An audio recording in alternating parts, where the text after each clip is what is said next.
It's been 6 years since we've seen the Bajaj Chetak all the way back in 2019, and this is the first new addition to the Chetak family in that it's really new. This is a new platform, new vehicle.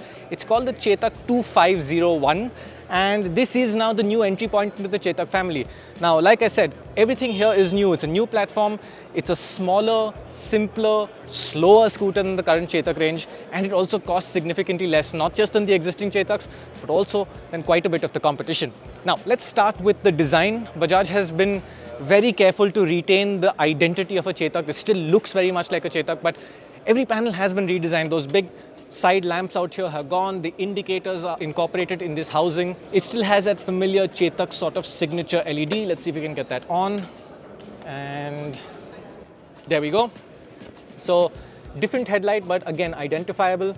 Like the Chetak, something that Chetak customers really like. This is a metal bodied scooter. The main panels, your front apron, the panel at the side, that is metal.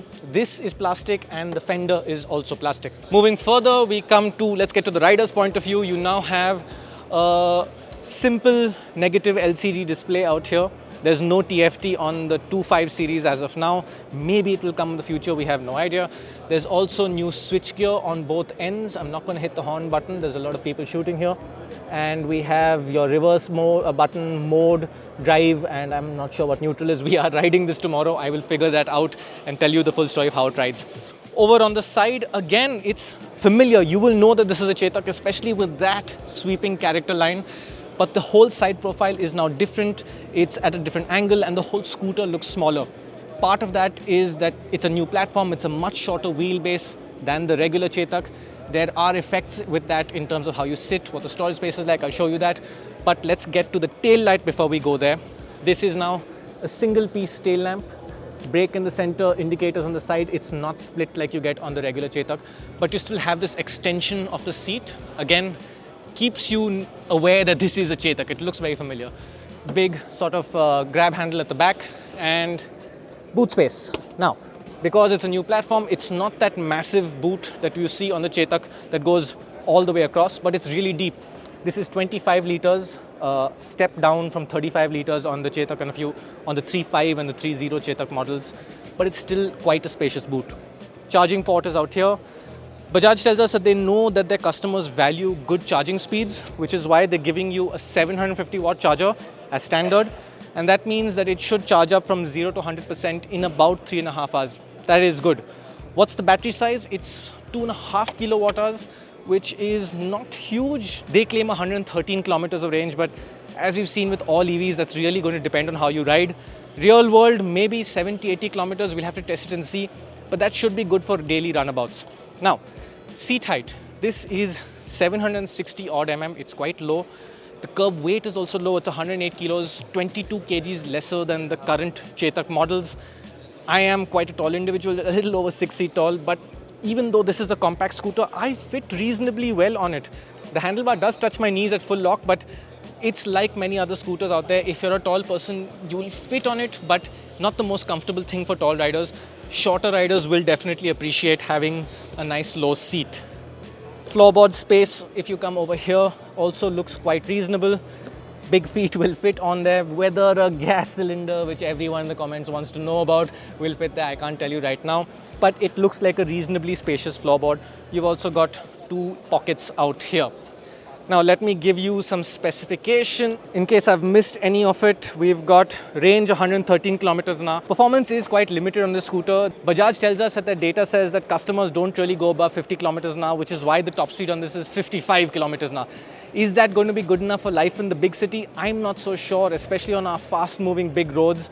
But for smaller towns or people riding on smaller streets, this should be reasonable performance. There's 2 riding modes, Eco and Sport. Whatever Sport can give you. It's not a very powerful scooter. It's about 2.2 kilowatts peak power, if I'm not wrong. So yeah, performance is humble, to put it lightly. We then have 170 mm of ground clearance, and the motor is a hub motor. Now, the Chetak has a swing arm mounted motor. This is a more cost-effective hub motor, kind of like what you will see with the TVS iQube. It functions perfectly well on the TVS. We'll see what this is like to ride. Mechanically, again, something I didn't mention is that it's still 12-inch wheels. It's really skinny tires. Thin tires will give you the advantage of having less rolling resistance, so it's good for range. and it should be functional, not the most stylish thing. You also have a new telescopic front fork setup, which is different to what you get on the regular Chetaks, hidden by this large shroud. And it is nice to see Bajaj giving you a disc brake as standard on this model. Now, this is called the 2501. There will probably be 2502 and 2503 models like they do on the 35 series, which has a 3.5 kilowatt battery pack. That's where Bajaj gets their names from. It is a little confusing, but 35 models, 3.5 kilowatt battery pack, 30 models, 3 kilowatt battery pack, and now 25, 2.5 kilowatt battery pack. So right now there's just one version available and it costs really quite little. This scooter has been priced at 91,000 rupees ex-showroom, which includes the PME drive subsidy, and that makes it really aggressively priced. It's quite a bit lower than the iQube 2.2, and the iQube collectively is India's best-selling electric scooter. So Bajaj is putting the attack on TVS, and this is definitely going to do interesting things for them. What I should tell you about the price is that you've got to pay 3,000 rupees extra for the tech pack that unlocks a few features. Speaking of features, like I mentioned, you've also got the 2 riding modes.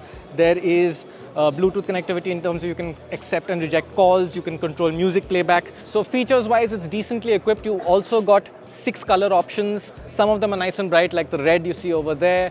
There's this bluish teal color. You've got white. There's a bright yellow. There's a couple of grays. So exciting colors and more subdued colors. And they all have that interesting graphic along the side. That is effectively what the Chetak 2501 is about that I can tell you now. We're going to be riding it soon. Our reviews go live on the 17th. So if you're interested in the most affordable Bajaj Chetak electric scooter, keep an eye out for that.